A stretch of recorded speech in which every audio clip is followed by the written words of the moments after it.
Hi there, I'm Connie Fuchsa with Foote Title Group. Thanks so much for tuning in. Let me remind you, as I do all the time, if you're on with us today live, please check in so we know that you're on. Ask questions. We love to help you get information and answer any questions that you have. And I would love to hear those questions because it helps me understand what to talk about next time. So if you're on, please check in and let me know you're there. And if you're tuning in on the replay, thanks so much for your time as well. I know how valuable your time is, and I really appreciate the opportunity to bring you some information about some crazy things that we see in the market, which is what we want to talk about today. So we are going to talk a little bit about some quirky title issues that could hold up your closing. And today I have a guest with me. Hey, Sean, how are you today? Thanks for tuning in. I know you have a busy schedule. I appreciate your time.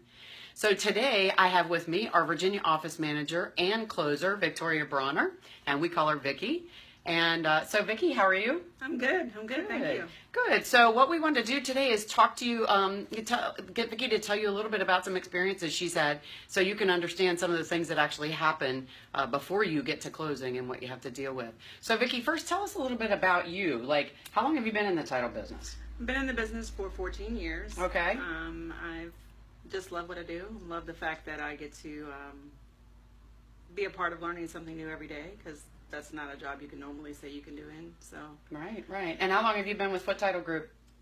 It'll be 6 years in January. Awesome. Well, it's working out great for us, so hopefully it is for you as well. I love it. Awesome. So what we want to do is talk to you just a few things. I mean, I'm sure you've seen like all kinds of crazy things in all your 14 years, because it's, 14 years is a long time to be in any job, but you've seen some crazy stuff, I'm sure. Yes, I have. So crazy things are like not just issues that people have with trying to get things together for closing, but also some things you might see in the title that are kind of crazy, right? Yes, absolutely.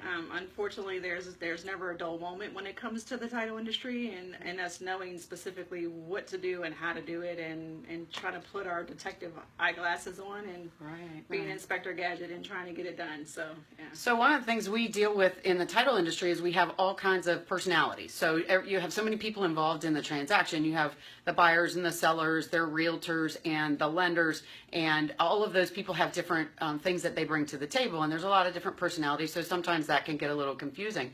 But what we're talking about today is things that we may find in the title that is part of the piece that we take care of that you may not even know about. Mm-hmm. So one of the things I thought maybe Vicki could tell us about today is, differences in Maryland and Virginia. Every state has differences when you're dealing with documents and title and legal paperwork. So one of the things I thought we'd talk about for a second is, tell us a little bit about the difference between when someone who owns a piece of property passes away in Maryland and Virginia. Why is that different? What happens?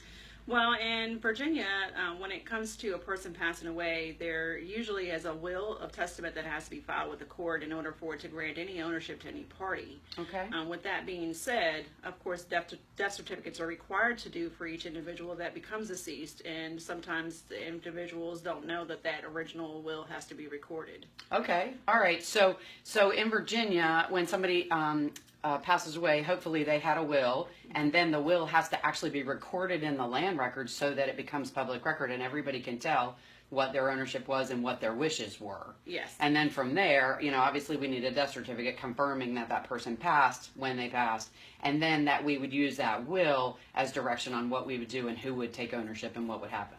Absolutely. Okay. Absolutely. All right. I think I got it. Okay. So how about in Maryland? What's the difference there? Because obviously I think that's a little bit different, isn't it? Well, Maryland, they usually go through a probate attorney and file the estate documentation, because there isn't always a will. And if there is, then it usually goes to the probate attorney. The documentation is filed at that point, and then they record it with the county, but not necessarily always the will is recorded in Maryland. Okay. All right. So in Maryland, you have to have an estate open if you have a piece of property that's being sold from a person that's no longer with us. Mm-hmm. And in Virginia, you can work with the will that was devised when they were still alive to determine what's going to happen next. Yes. Okay, so in an estate, typically in Maryland with the estate there may be a will set up. The people may have set up a will, and if there wasn't, then the estate would, then the court system would actually set up a person who would be responsible for administering that estate, which would be taking care of what that will needed. Yes. So, similar but different, and very important to know what those differences are, right? Oh, And of course, that's what we bring to the table, is we know what those differences are. Right. So, That's Vicki. what we have to do, and making sure that we're covering all the bases, dotting all the I's, and crossing all the T's. So, Right.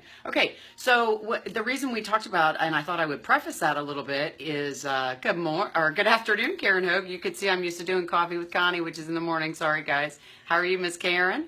So one thing I started to talk about as we were looking at the differences in Maryland and Virginia when you're dealing with a piece of property that has a person who's passed away.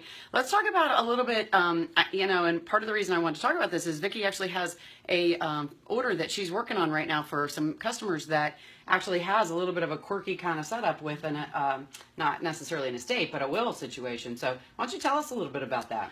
Well, the current situation that I'm working on is where the property was willed to an individual, but there's such specific stipulations within that will that pretty much identify who gets what, and when they are to obtain it per the will, whether it's a certain time frame or anything. Well, in this particular situation, it's a specific date and a specific time frame within a 30 to 45 day period. And with that being said, whoever is physically still alive or whoever has already been deceased, it just kind of counteracts to the next person and the next person and the next person. So it's kind of been a chain reaction in determining, okay, who really owns the property now, and obtaining all those death certificates to make sure we have everything in order. So, yeah. So, and in this case, and if I understand you correctly, I think what I understand is that, you had an individual that owned a piece of property, and that individual passed away, and in their will it stated that a particular person would get that property, but it had some time specifications in it, and interestingly enough, those time specifications weren't met, and so were met, or however you'd like to look. And so from there, then we had to go, basically you had to do a kind of a flow chart to determine who really owned this property, because there was a lot of pieces that kept falling into place, right? Yes. Right. So then you needed more documentation to get all those pieces in the right place, and to make sure that, basically that we're really selling the property from the right people. Absolutely. So that's where it can get a little tricky, so right? This is where that detective work comes into place, where we kind of have to say, okay, well, let's just do a flow chart and figure out, okay, this is where we start and this is where we got to end. And then usually once we get to our end result, we know, okay, this is who owns it. This is who signed our contract. This is who we're dealing with. So, yeah. Wow, gosh, this is really interesting stuff.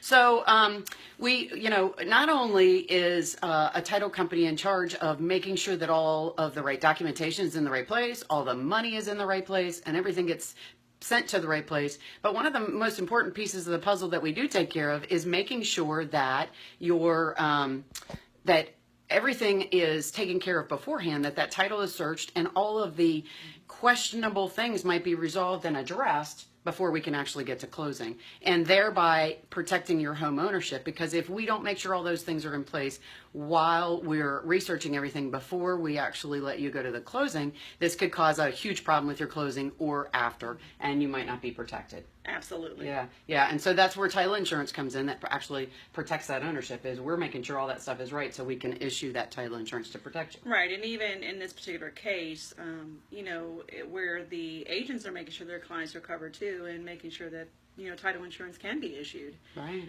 Due to the circumstances and what we're dealing with. So, right. Knowing that and making sure for their benefit as well is awful. The great thing. Right. Good stuff. Well, we just want to take a few minutes to come in and talk to you guys today. Hey, Kim Ransom, how are you today? Talk to you guys for a few minutes about some quirky things that might affect the title. You may think that going to closing means that the title company just pulls it all together. You go in and sign everything and go on about enjoying your life in your house. And there's a lot of things that go on beforehand that you may not always see. So we want to take a few minutes, introduce you to Vicki. She is just an amazing part of our team that works really hard in making sure that all of our closings in our Virginia office go off without a hitch. And she is very detailed about making sure all the pieces are in the right place. So as I've said to you before, some things that we do is we make sure that title is clear for you. We make sure your closing is a simple, smooth transaction because it's supposed to be fun buying your house. We make sure all the money gets to the right place, and we protect your home ownership when you walk away from the table with those keys. So I just wanted to do one little quick shout out for you and remind you that we have a webinar coming up November 15th at 7 p.m. It's going to be the 5 most important things you need to know for your home closing.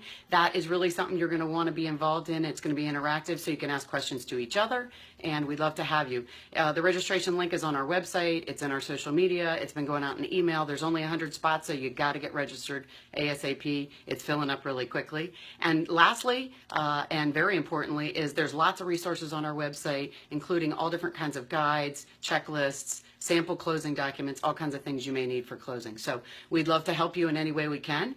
Vicki is the person to go to in our Virginia, on our Virginia team, in our Virginia office. If you have questions about Virginia, we have team members in Maryland that are happy to help you with any questions you have there. We'd love to be your resource. You have the right to choose who does your home closing. So make sure you're choosing someone that has your best interest taken care of and that has the understanding to take care of your protection of your home ownership. So I'm Connie Fuchsa. I'm Vicki Bronner. And we are with Foote Title Group, and we are here to protect your home ownership. Have a great rest of the day, everybody. Thanks so much for tuning in. Bye-bye. Bye.